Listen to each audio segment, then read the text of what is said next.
Днес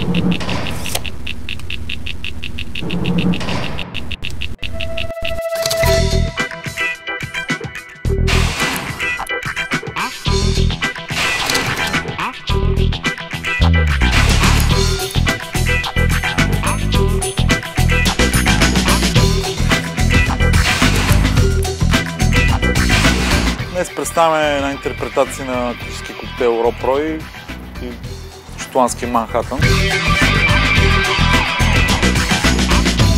Коктейлът Роб Рой създаде 1894 година в Уолдорф Астория хотел, който се е намирал в Ню Йорк, на мястото на Empire State Building.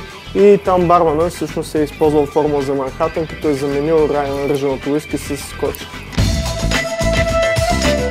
И в случая аз избирам това скоч уиски да е отлежало допълнително в шери бъчви, защото вкусът, който придобива уискито при отлежаването в шери бъчви, сила половия характер, става по-плътен и мек, което според мен лично ще се вържи много по-добре с сладкия вермут, който използваме. Битерите за барманите са нещо като солта и пепера за готвачите. Те комбинират вкусовете и водят до една хармония.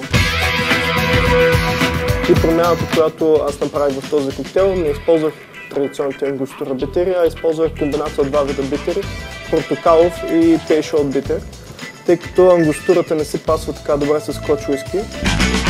Леда присъства почти във всеки коктейл и е една доста важна подробност към него.